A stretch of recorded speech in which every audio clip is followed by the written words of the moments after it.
Sunday morning continues. It's Clubhouse Chatter. Here's Norm Ordez. That's right, along with Joe Piazza and the man missing the legend, Brian. And so our second guest this morning is fresh off of Team Israel's performance in the WBC, which was amazing. That was incredible. It was great. Tom Gamboa. Tom's been on the show before. Tom, how you doing? Hey, Norm. It's good to visit with you and Joe and Brian. And, I tell you, being a part of Team Israel, I think everybody likes the underdog. I think definitely. All the Rocky movies prove that. And I think Israel was rated the number 41st in the world. And certainly when we started knocking off teams in the top 10, it kind of captivated a lot of people. Everybody rooted for the underdog, and we had a great team, and we had unbelievable chemistry and great leadership. And Jerry Weinstein did a fabulous job, and I was glad to be a part of it. You know, I was waking up at 1:30 in the morning here watching Team Israel, and I'll tell you, and after talking with, a handful of the guys and Jerry and yourself, and I mean, we knew that the potential was there for Team Israel. I mean, number one, they have a bunch of great ball players. I mean, not necessarily great as in like Major League Baseball, but a lot of superior athletes, yeah, absolutely, and a lot of just journeymen. Yeah. And and it was all about the chemistry. And they had the right guy running the show with Jerry. Yeah. And I'll tell you, he is like I think he's one of the more underrated managers in the game today. And I don't see why he's not up with some major league club. Is he in AAA right now? He's a Double A. Double A. He's managing Hartford in the Eastern League for the Rockies, and he's been in the big leagues with the Rockies as their catching instructor, and was a roving catching coordinator in their minor leagues at a time. But I'll tell you, Jerry did something, whether it was by accident or design, that really that pulled the team together in an unbelievable way. What a lot of people don't realize is we had to qualify to get into the World Baseball Classic. There were 15 of the 16 teams were already in, and in September, in our park in Brooklyn, where I manage, we played a qualifier for the last spot against Great Britain, Pakistan, and Brazil, and we had a training camp for 5 days up in Hudson Valley, New York, to prepare for and on the first day of the practice, I'd never done international baseball before, so this was all a new experience to me. And to be honest, I didn't watch the previous ones much. I figured it was kind of a takeoff on the Soccer World Cup, and I just didn't know much about it. But at the end of the first practice, Jerry sat everybody down in the dugout, and he went right down the line and asked guys to speak about their experience 4 years ago. Because 4 years ago in Miami, Israel attempted to qualify for this, and they were actually winning the final game in a qualifier over Spain. They were up 9-7 in the ninth, and they ended up losing the game 10-9. Yep. And over half of our team had been on that club 4 years ago. And so guys were telling about what the experience meant to them, and some of the players that had used their birthright to go to Israel and Jerusalem and Tel Aviv and spoke about what their heritage meant to them. But just as a twist of fate, the last guy that spoke in the dugout was a guy named Josh Zeid. And Josh is a 29-year-old pitcher, long-term minor league guy, and he happened to be the closer 4 years ago. Right.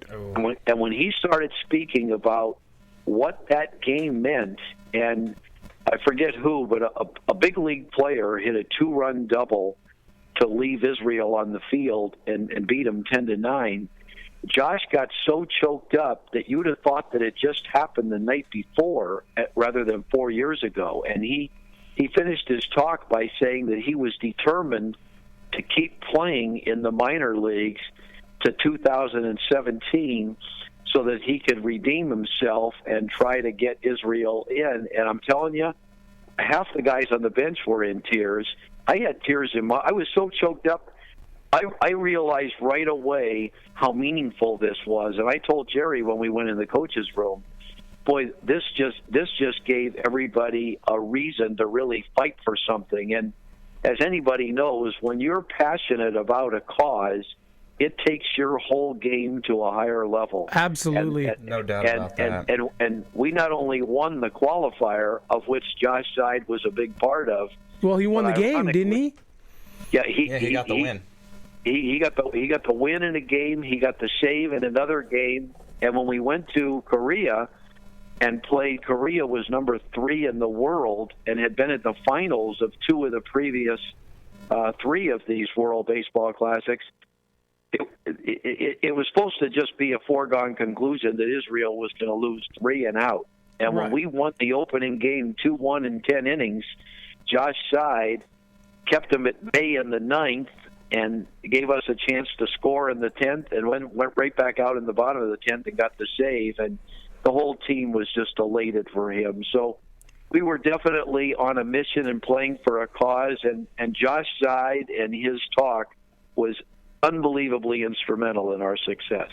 And I had heard that story a couple of different times from a couple of the other guys. And in all honesty, going in, I was excited for Tim Israel and talking to, some of the players and the coaches, but honestly, I had them going like 1-2. And because, you're going up against Korea and then you got the Netherlands. Right. And then you got, Chinese Taipei. And so, yeah, that was the win right there. But that night, watching you guys knock off Korea, that was crazy. Was amazing because, Nate Fish, talking with Nate Fish and Cody Decker and all those guys, and I hear, oh yeah, Decker was on that team. Yeah. I hear that passion. Mm-hmm. I hear the Josh Seid story and, Shlomo, who's the only Israeli born on the team, right? And I hear it from him, and it was amazing. And then, to knock off the Netherlands. Yeah, they had a really talented team this year. Then you're 3-0 coming out of Korea, going into Japan, and in your wildest dream, did you ever expect this? Well, I tell you, Jerry and I talked a lot, over the winter in preparation about it, and we both believed that we would have a chance to get to Japan. We never dreamed beyond that. But when we got to, and I credit Peter Kurtz, the president of the Israeli Baseball Association, he spent the money to have a training camp, which Jerry prodded him to in Arizona at the Rocky Complex before we went over there. So instead of going cold turkey, we were able to have a camp just like we did up in Hudson Valley for the qualifier. And at the behest of Peter, and Cody Decker was very instrumental, they encouraged a lot of the players to use their birthright as Jewish heritage to make a trip to Israel. And like half the team with their wives or girlfriends in January made a 10-day trip to Israel. And when you spend time off the field, it's a bonding experience, because everybody that I've talked to that watched us play on TV over there said the same thing. They said, gosh, the team not only played with passion, but they just seemed so together. Absolutely. And I credit that trip being a big part of that. And it was a great, for me personally, ending my career on a note like that, getting a chance to go to 2 countries that I'd never been to, and 2 countries that are unbelievably passionate for baseball. They filled the stadium in Korea when we played them, and then our final game against Japan, in the Tokyo Dome, there was 57,000 people there. I mean, it was crazy. So yeah, it was a lot of fun. But I do have to be honest and say that the two best teams did advance. I mean, we, as you alluded, we did beat the Netherlands and won the pool in Korea, and we caught the Netherlands short on pitching in that final game, and we beat them 4-2. But when they threw their best against us, an ex-big leaguer, Jurgens, in Japan, and with 5 major league players in their lineup, Bogaerts is already a star for the Red Sox and going to be just a real fine player. They really took it to us. We got beat 12-2, and then the final game against Japan, as good as they were, a Japanese all-star team, we played them scoreless into the 6th, but they beat us 8-3, and they both deserve to advance, but we sure gave it a run, winning 4 games in a row that nobody expected. Absolutely. And you were talking about that Israel trip in January. Jonathan Mayo, of course, the prospect guru, he went along. He took a camera crew with him. He's baseball prospectus. And, right? Yeah. And so I think he's got a documentary coming out on Correct. It about the trip, and I can't wait to see that, because I think that was a turning point for Israeli baseball right there. Because I mean, you had a bunch of guys that knew each other, and they played together a little bit before, but I mean, you could see the change. Most definitely. And talking with Nate Fish and Cody Decker and all those guys, you could see that it brought together, and whatever it was, I mean, it was that chemistry. And baseball in Israel is going to explode because of this. And, I mean, it's already a growing sport, but, it's crazy. You see kids in New York, little Jewish kids in New York, got their homemade Israel baseball jerseys with their favorite players, and you see Decker on the back, or Fish on the back, or whatever. Pretty soon they won't have to be homemade. Man, that's the thing. Exactly. Yeah, exactly. They're going to start putting that out because we can see now, and Israeli baseball can succeed. And some of the best Jewish ball players that we have here in America didn't show up. They didn't play for whatever reason. You had Kinsler playing for Team USA, and Ryan Braun too. And Braun didn't play. Braun didn't play. But come what 2021, all that's going to change. Have they scheduled the next one yet? Yeah, I think so. And I think you're right, Norm. I saw a quote from Michael Trout, who chose not to play in it, but after it was over, Trout was quoted in the paper as saying, "Geez, after watching these games and seeing the passion and the full stadiums in Miami and at Dodger Stadium for the finals when the U.S. played Puerto Rico, Trout's he said, geez, in the next one I want to play. I mean, absolutely. He doesn't want to get involved in that. I think it's taken a while. I was on another show and I was telling people that, having managed in Latin America for 10 years of winter ball, 9 in Puerto Rico and 1 in Mexico, the U.S. was slow to catch on, as I was personally, in the previous World Club, with our long 162 game baseball season, the U.S. just didn't see the relevance of this. But then getting to see firsthand how passionate the players from Colombia and Puerto Rico and Mexico and the Dominican were playing for their countries and their flag for the first time, the U.S. really got into it this year. Yeah. And they played great. And certainly in the final game, they obviously, Puerto Rico was 7-0 and they beat them 8-0. But I think that you're going to see the, Ian Kinslers and the Ryan Brauns and the Mike Trouts, play for, Israel or the U.S. I think it's going to get even better. Absolutely. Because of the exposure and the passion that was reflected in this one. I full-heartedly agree with you. It's going to get nothing but better. And, Major League baseball's goal when they started this was twofold. One, it was to expand baseball literally worldwide. And secondly, it was to raise money to help develop baseball in countries that had not had it, with the goal of someday getting players from those countries. Right. And I read an article in the LA Times when the season broke a week ago. There's more players from more foreign countries playing in the big leagues right now today than ever before. So it's already starting to happen.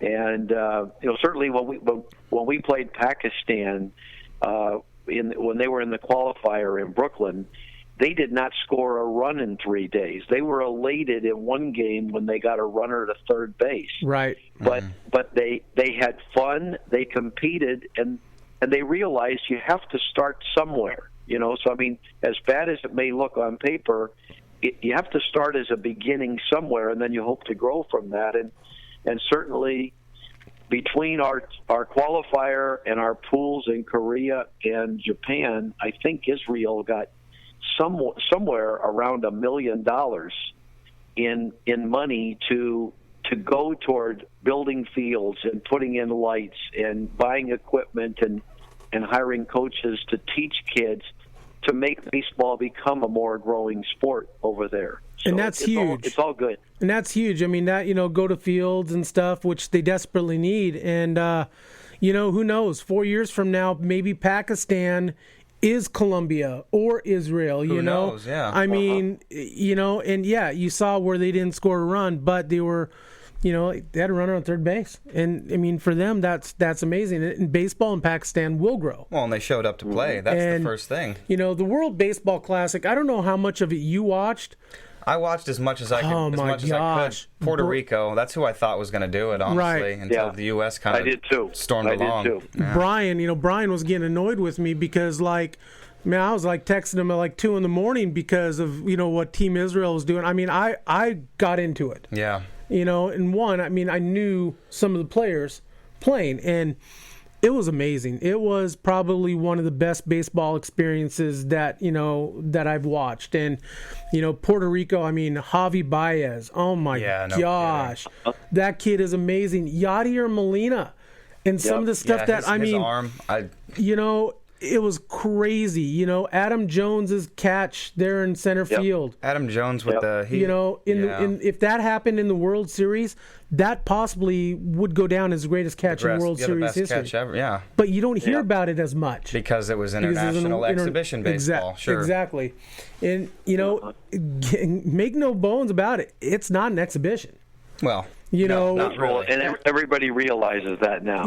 We as Americans looked at it like that, but the rest of the countries, man, dude, this is full on baseball war. I think that's what changed this year. Well, just to show you how serious it's taken, the manager of South Korea was asked to resign when we beat them 2-1 in 10 innings.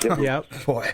In their eyes, it was considered that much of an upset that they wanted the manager, which the manager, he took full responsibility, and he said that after that tournament that he would step down and resign. But the rest of the world takes it very, very seriously, and as obviously the U.S. does now, with the passion that they played and the way that they played in the final game, having been beaten by Puerto Rico down in San Diego in the second pool, they came back and got them in the final. So it was great for baseball. It was a very, very good idea to implement this, and it's doing just what it was designed to do, which is literally spreading the sport all over the world.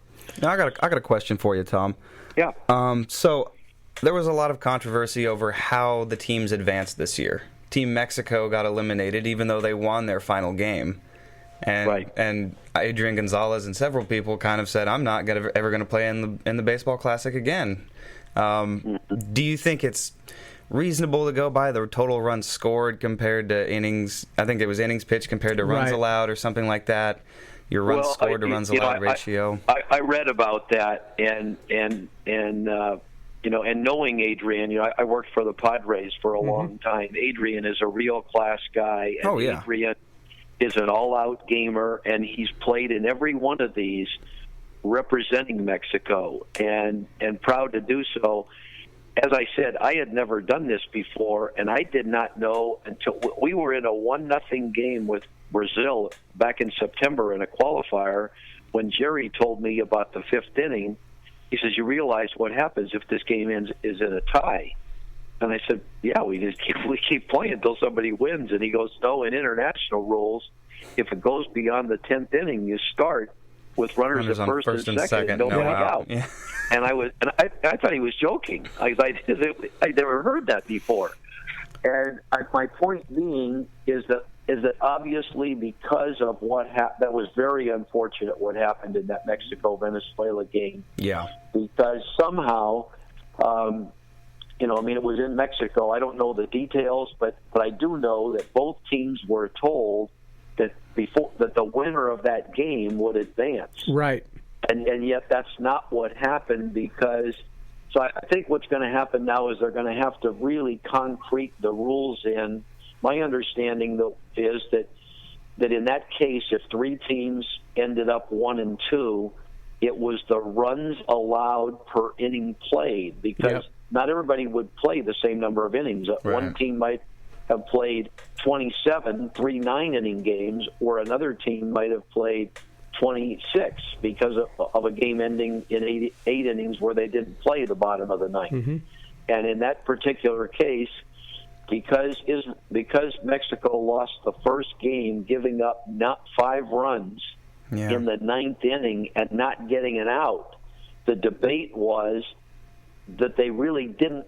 I think Major League Baseball's take was they did not play that bottom of the 9th inning because they didn't get an out. Right, but they still gave up the runs. Mexico's contention was, you have to give us credit for playing a 9th inning. Otherwise, how did they? That's when they scored their 5 runs. And so they're going to have to come up with a more concrete deal. And it's a shame that the information given to both teams before the game started wasn't correct. Right. Because it tarnished what was a real good event, and certainly Adrian's passion showed. He didn't want to get right back to the Dodgers in spring training. He wanted to advance to that next pool with his country of Mexico, and they were told one thing, and yet it ended up going against them at the end. So I don't know where the mix-up occurred, but obviously that has to be straightened out in the future. In all your years in baseball, did you have, managing in the winter leagues, have you ever experienced anything like what you witnessed in Korea and Japan? Well, what I told Jerry is it's on a much larger scale. It's exactly the same feeling and passion that I felt going to the Caribbean World Series. Right. Three of my Mayaguez Puerto Rico teams won the championship. 2 years in a row, we went up against the Dominican, managed by Tony Pena, who was my manager at Kansas City when I was coaching for him. And, so it's exactly like that, except that the Caribbean World Series in my tenure was just 4 countries. Right. Mexico, Venezuela, the Dominican, and Puerto Rico. And since I retired from winter ball, Cuba has now been added. So that they now have 5 teams. But in terms of the crowds and the passion and the music and the bongos for the full 9 innings and the passion that you saw from Baez and Yadier Molina, that's exactly what the Caribbean World Series is like. But like I say, this is on a worldwide scale where you've got 16 teams, and the Caribbean Series is simply 5. But it was great to feel that kind of energy and passion again. In the ballpark. That is one of my baseball bucket lists, is to make a Caribbean World Series. And I don't know if you've ever seen, them play. It's different. It's so different than what it's like here in the United States. I've watched some highlights. I've watched some games when I get whenever they don't really air them really around here. But it's a party in the stands. Exactly. People are bringing their instruments, and people are dressing up like people, and it's a whole.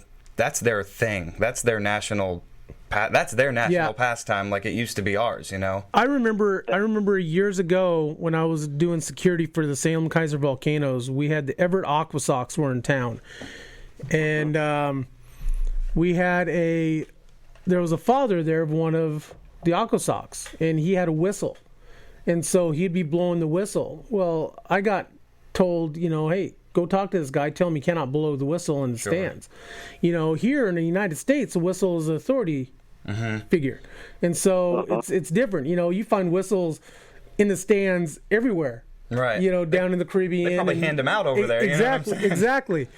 But here in the United States, you don't see. You'll see cowbells. Sure. But you don't see the vuvuzelas. You don't hear the whistles or whatnot. No, I mean there are mariachi bands in the stands at some at the Mexican awesome. games and stuff. That's exactly right. I've always preached that every player, manager, coach, and umpire should spend at least one winter in winter ball to experience what you're talking about in order to be prepared for what it's like to play in Boston, New York, Philadelphia, or Chicago. I agree. Yeah. Nothing that the minor leagues, from rookie league to AAA, prepares you for going into that kind of an environment.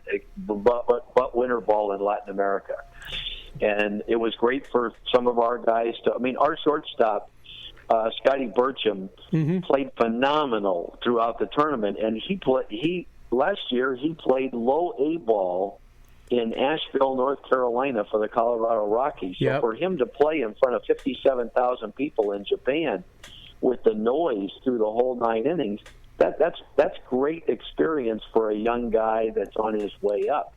Yeah, it'll help kill the nerves once he actually gets there for sure. Yeah. Exactly. Now, did you hear over the winter? Ozzie Guillen, the former White Sox manager and Marlins guy. So he made a funny comment. I think he was the Venezuelan coach during the winter leagues, and he said that he doesn't believe any major leaguer should be playing winter ball once they get their major league contract. And Alcides Escobar was on his team. Interesting. And he said, because of the risk of getting hurt. Right. That was the big thing. Now, that is a point. Is that it used to be when I was young, major league players needed to go to play winter ball because if you go back to the 1960s, the minimum major league salary was $10,000. Right. Yeah. And granted, inflation and everything was way different, but back then it was commonplace. For example, Sandy Alomar, who played with the Angels, I'm talking about Sandy Sr., right, the father of Roberto and Sandy Jr. Sandy and I worked together many years with the Chicago Cubs together, but he not only played in the big leagues with the Angels, but he played winter ball in Puerto Rico long enough to be one of only 6 guys to get 1,000 hits in winter ball. Wow. 1,000? I mean, I tip my hat to people that drove across the island that many years and played that many games to get 1,000 hits. But the point is, they needed to make an income in the wintertime because they weren't making that much back in those days. Right. But I go to, in 1998, when I was managing in Mayaguez, we happened to play San Juan in our rival for the finals and the right to go to the Caribbean World Series. And in one of the games, playing on AstroTurf in the rain, we hit a routine fly ball to right field that Juan Gonzalez slipped on the wet turf, and he ended up making the catch, but he had to put his hand down on the ground to brace his fall when he slipped.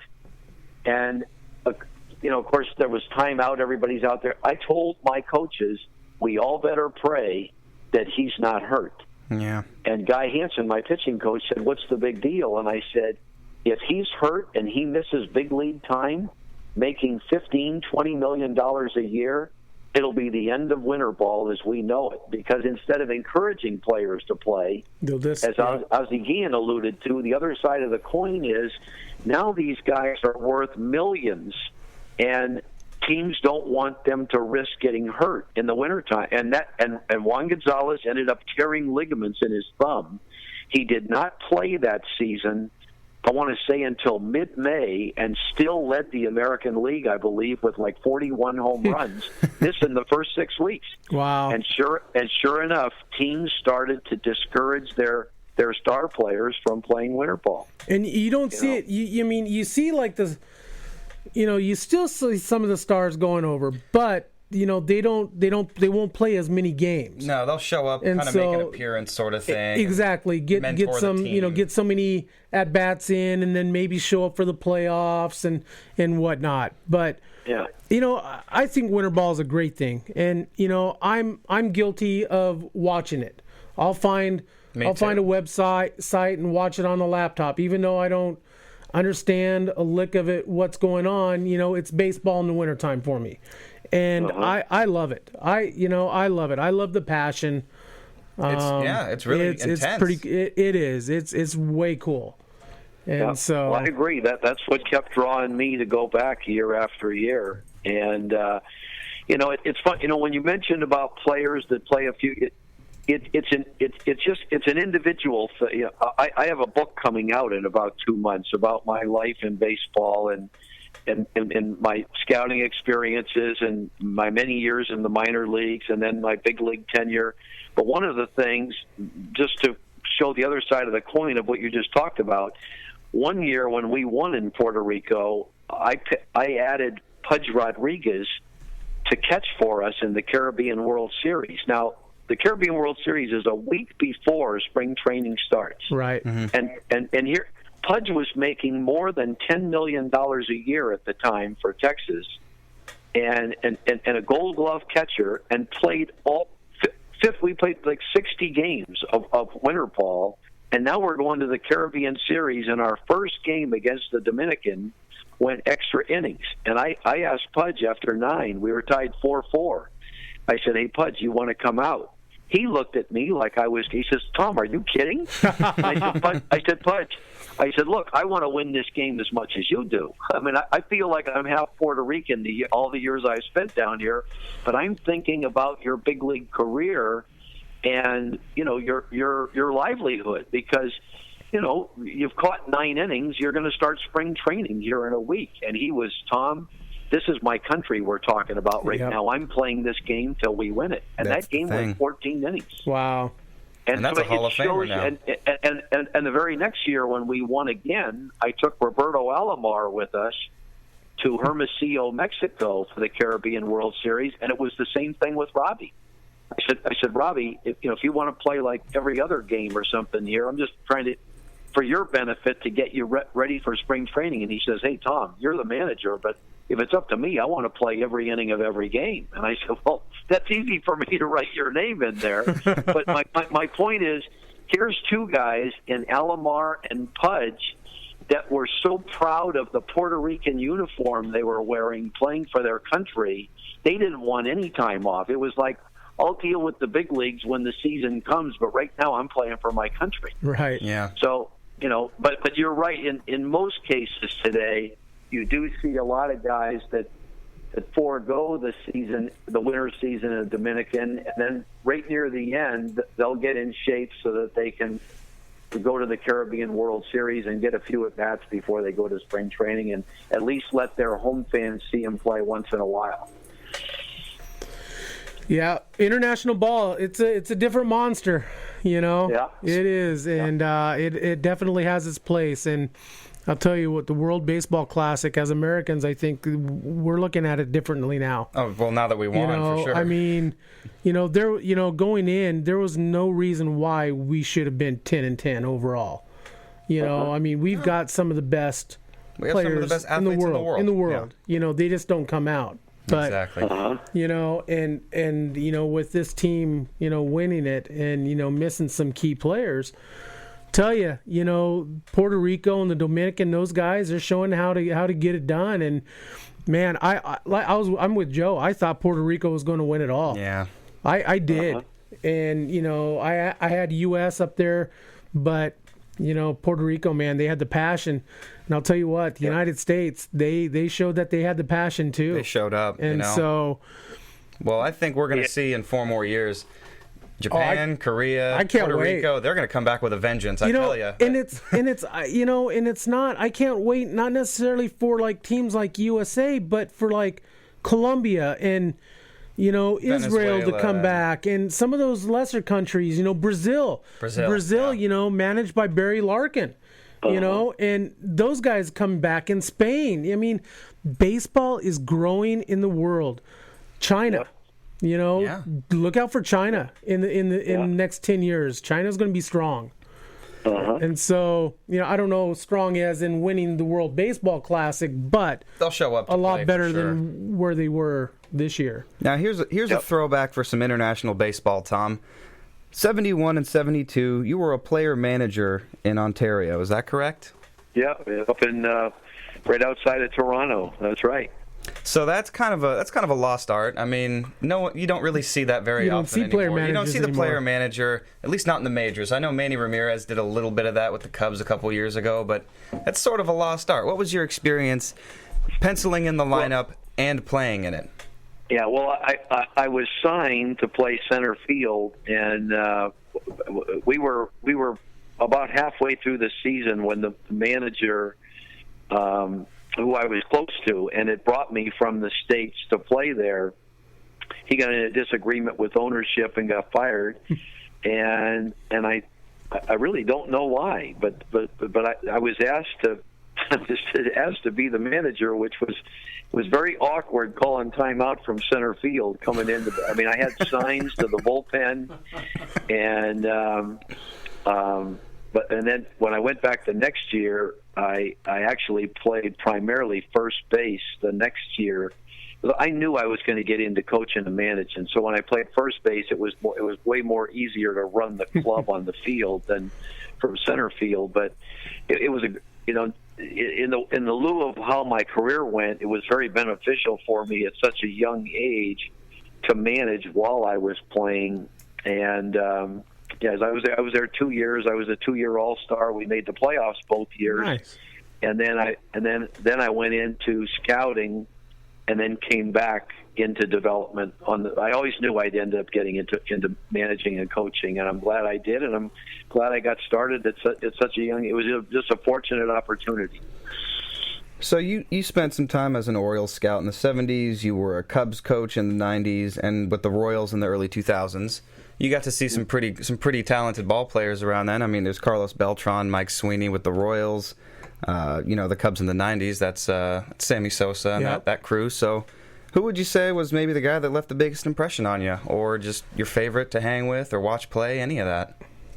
Well, that's a good question. I would say that, certainly the most gifted athlete that I ever got a chance to work with on a daily basis throughout my career, major or minor league, would have been Carlos Beltran. And I had the fortune down in Puerto Rico when Carlos got drafted by the Royals, and surprisingly, he got drafted in the second round. They took a guy named Juan LeBron that kind of had a Juan Gonzalez type of body, and very projectable, big time power.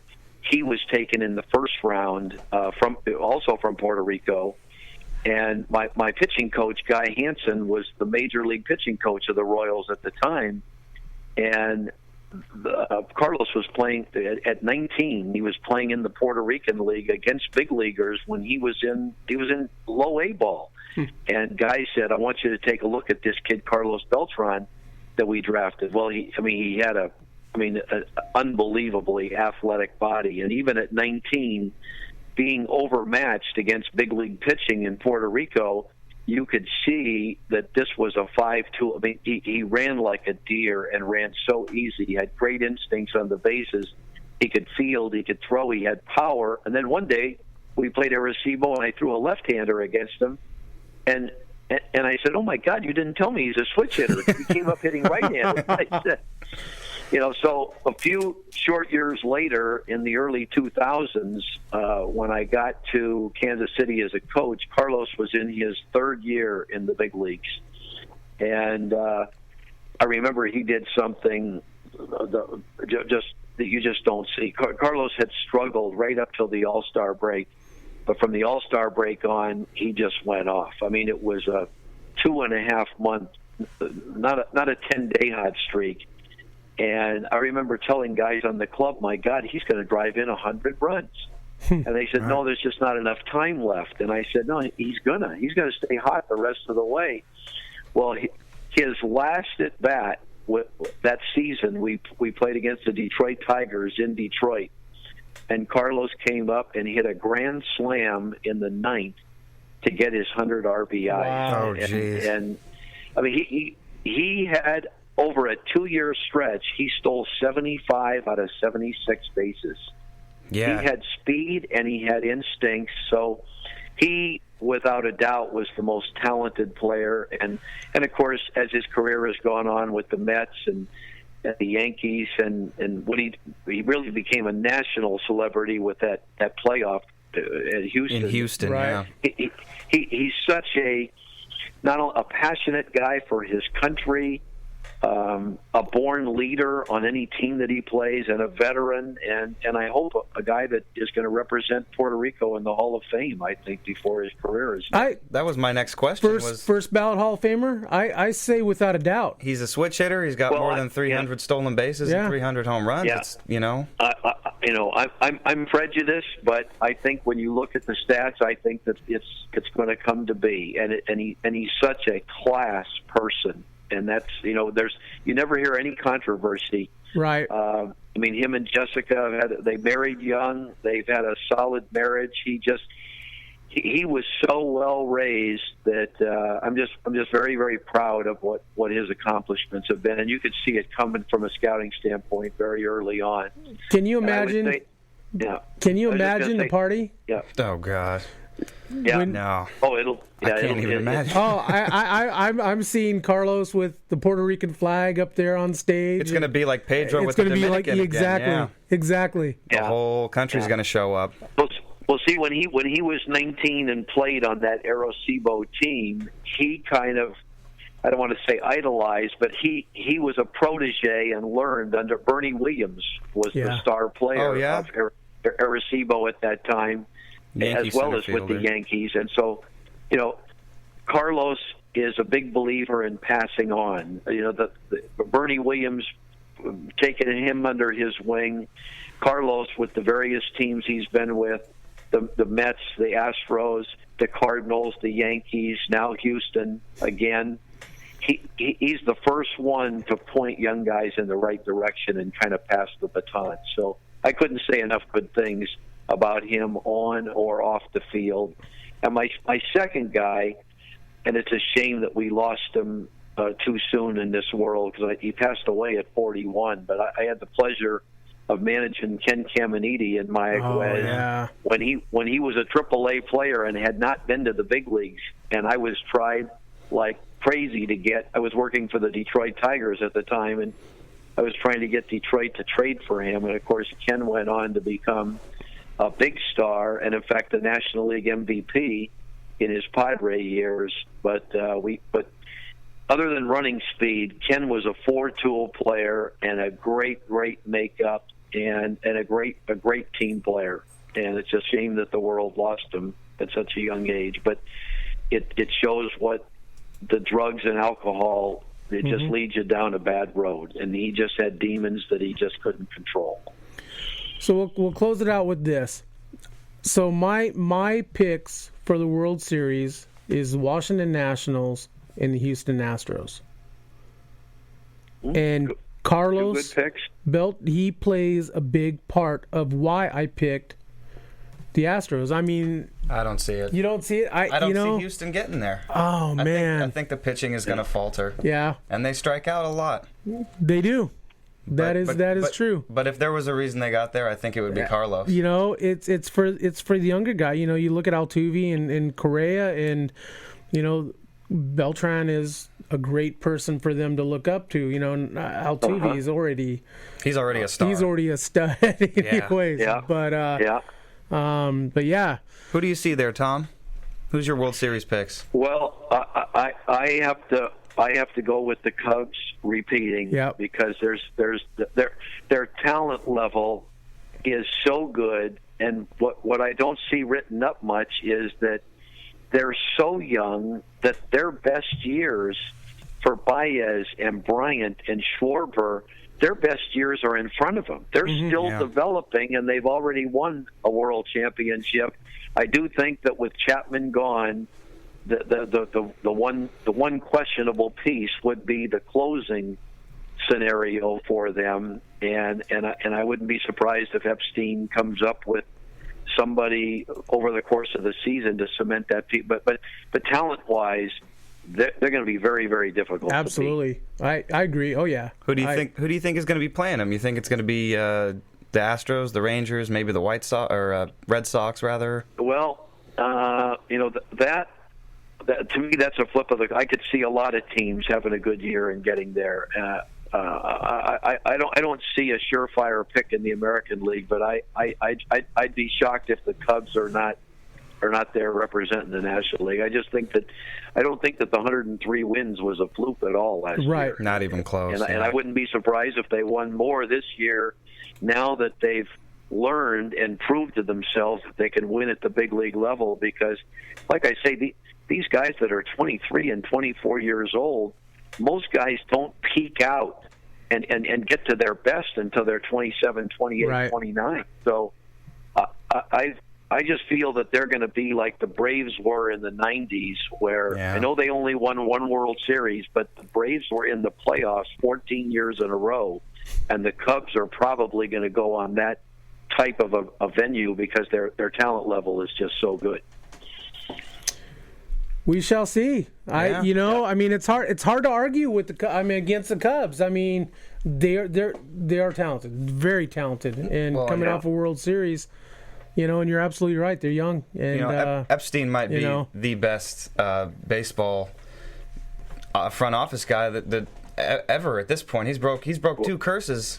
He did it no differently. Disputing that. Yeah. I mean, the naysayers could say that, well, maybe it just all came together at Boston, but what he did at Boston, and then to go over to the Cubs and do virtually the same thing, and then put together the club he's got there, I don't think too many people would argue with you on that comment. He's a very special individual. There's no question about that. I don't know him personally, but I have the utmost respect for what he's done in both leagues, and done it very quickly both times. Yeah. Once again, Mr. Tom Gamboa. Tom, hey, let's have you on once the book comes out.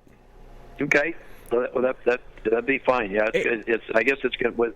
I don't know anything about books, and I'd have a tough time writing a paragraph, let alone a book. But we had so much coverage, like 5 different newspapers in Brooklyn, that a writer was adamant about wanting to write a book, and all I'd have to do was talk into a tape recorder. Nice. So over a year, once a week I gave him an hour or two, and he asked me questions. And for people that are interested in baseball, it's a lifetime of stories about things that have happened in the minor leagues, the big leagues, and scouting adventures and stuff. So I think people will find it of interest, and they're already taking orders on Amazon for it, even though it's not out yet. But I can't wait. Yeah, I'd be happy to talk to you about that at a different time. But I always enjoy talking with you, Norm, because I can feel your passion on the phone. Oh, I tell you, I'm pretty passionate about baseball, and you're definitely one of my favorites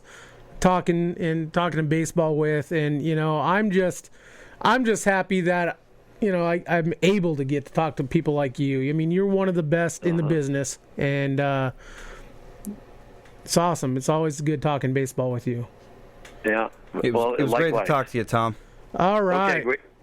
Okay, really enjoyed it, guys. Hey, thanks. give us a quick. Do you have a quick Masters update for us? Yeah, well, it's coming on at 11 o'clock. Okay. I'll be glued to my TV set. I'm personally pulling for Ricky Fowler. Okay. But I think that there's so many great stories today that I think the TV ratings are going to be off the charts, because a lot of people, and I'd be happy if Sergio won, because he's definitely the best player to have never won a major, and this is his 74th try at it, and no player but Tiger Woods has ever overcome a 7-stroke deficit, and yet Jordan Spieth has overcome a 10-shot deficit, and he's only 2 off the lead. So it's going to be very, very, very interesting today.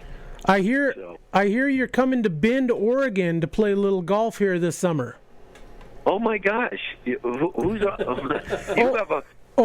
a pipeline. Jack. Oh my gosh, Jack Engelkoff, yes, one of my favorite guys. Yep. Well, now that I'm retired, Bandon Dunes has always been on my bucket list for golf, and so I'm definitely planning to make a trip to Bandon. And I can't go to Bandon because I've been to Bend, and right. I think Bend is one of the most beautiful cities in the country. And some of my friends here at my country club in Palm Springs have summer homes up there. So, yes, nice. Bend, and I was hoping to see Jack on my way, and personally congratulate him because we both went to the same high school at Notre Dame. Oh, wow. In Sherman Oaks, California, and Jack is being inducted into the Notre Dame Hall of Fame here in the next couple months, and so I want to congratulate him on that. Yeah, Jack approached me on Facebook here a while ago, and he was like, "Hey," he goes, "we've crossed paths before," and because he played in the Angels organization, right? That's right. He did. And did some coaching and stuff like that, and so somewhere along the line we've crossed paths, and he was telling me about how you're coming in like this summer to play golf, and he was asking me, he goes, "Hey, why don't you come on down? And I don't know if you golf or not. I'm not a golfer, but I'll hang. Bandon's only a couple hours from where I'm at, so we'll have to get together." That would be fun. I would look forward to it too. That would be a lot of fun. Sounds good. Tom, thank you, and go watch the Masters. Okay. The tradition continues. Again, guys. You're welcome. Okay. Have a good afternoon. See you, Tom. Bye-bye. All right, once again, Mr. Tom Gamboa. And Brian, man, that might be something you might be interested in. You'd golf a little bit. Oh, heck yeah. You'd golf a little Dunes, bit. Tom Gamboa.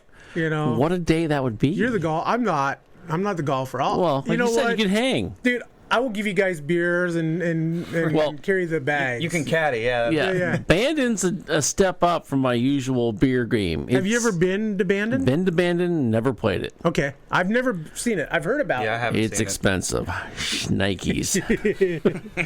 All right. Hey, once again, Joe Piazza in with us today. Man, this is pretty cool. I'm having a great time. You starting here. to feel a little more comfortable there? I'm starting to enjoy the scene a little bit. Good. It's fun to talk to these guys, It's pretty awesome. A guy like Tom Gamboa he was in Israel. He was with Team Israel this year. That's crazy. He spent all this time in Puerto Rico with that team too. Tom's a legend. Got to see Carlos Beltran at 19. He's a legend. Yes. Tom's a legend. This has been great. Yeah. And so, all right. Once again, I'm Norm Bryan with Joe. We are Clubhouse Chatter. We are sponsored by Baseballism, baseballism.com. If you like my shirt or my hat, check it out. Hey, they're on 22nd and Quimby in Portland now. That's how we met Joe at the grand opening. Beautiful store. Oh, yeah. Great product, great guys. Great people. Check them out. Yeah. They do a good job. Baseballism's a solid group of people over there. They are. Also sponsored by Dwayne Wangenheim of the Northwest Independent Baseball League. Hey, if you're here in the Portland area looking for a team, give Dwayne a call, nwibl.org. And sponsored by Baseball Dudes, Chris Gazelle up there in Vancouver, Washington. To be the best, you must train like the best. Mitch Canham with Building and Athlete Sports Education, Base by Pros, basebypros.com. And his dad, Mark Canham with MDM Design, does the Clubhouse Chatter shirts. Check him out. And we stream live every show, yamiltoday.com. Hey, if you're looking at, if you got a question or if you would like to sponsor the show or an idea for a guest, shoot me an email, normbo18@gmail.com.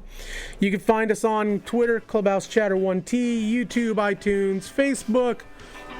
Just do a Google search and type it in Clubhouse Chatter, you'll find us. Then go watch some baseball. Hey, we'll be back here in about 10 minutes with Dave Bristol. He's a firecracker, folks. He tells it like it is. All right, we'll be back. All right.